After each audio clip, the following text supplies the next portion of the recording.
A radar signature, a missile launch detection, a naval incident in congested waters. Within minutes, regional commanders would request authorization. Within hours, the world's most sensitive energy corridor would be under military alert. And before global markets even open, oil prices would already be reacting.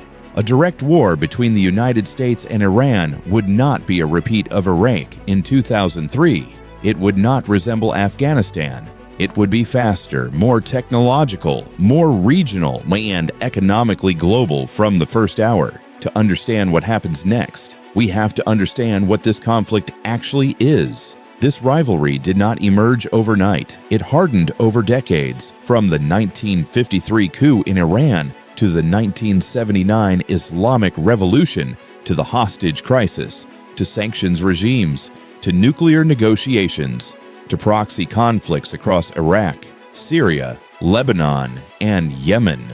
The hostility is not episodic. It is structural. Each side sees the other not as a temporary adversary, but as a strategic obstacle. For Washington, Iran is a revisionist regional power that threatens allies, funds proxy militias, and challenges the balance of power in the Middle East. For Tehran, the United States is an external hegemon encircling the Islamic Republic with bases, sanctions, and military pressure. This is not merely tension, it is a security dilemma.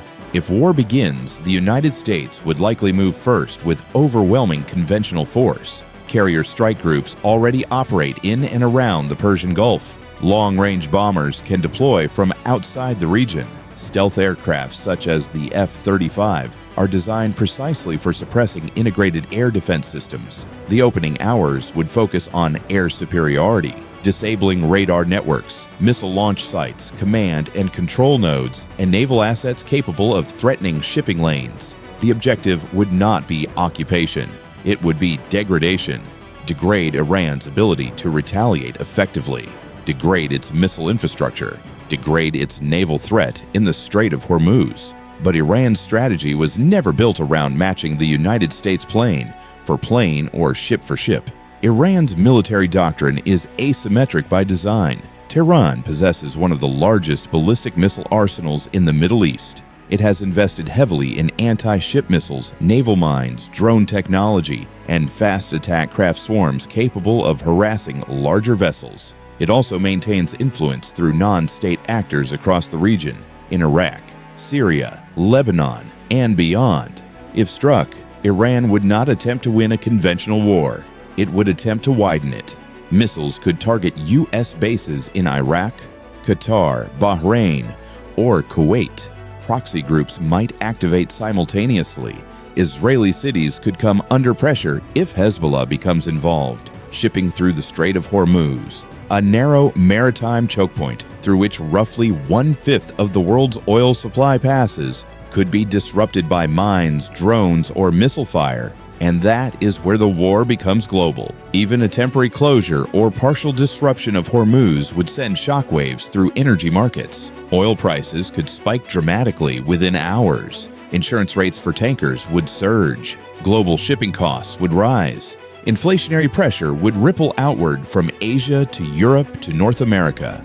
This is not theoretical. Energy markets are highly sensitive to perceived instability in the Gulf. In a war scenario, perception alone can move billions of dollars before the first full damage assessment is complete. Meanwhile, the conflict would not remain purely kinetic.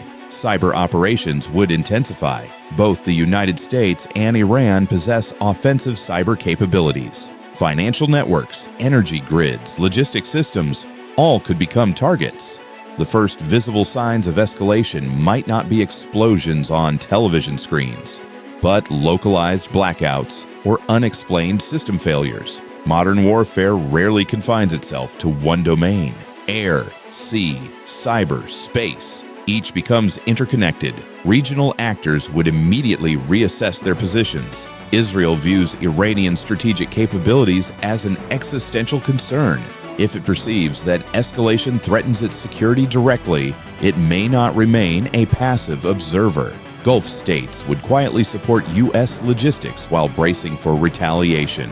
Russia, aligned more closely with Tehran in recent years, would likely avoid direct military involvement, but could provide diplomatic cover or material assistance. China, heavily dependent on Gulf energy flows, would push publicly for de-escalation while calculating the strategic implications of prolonged instability.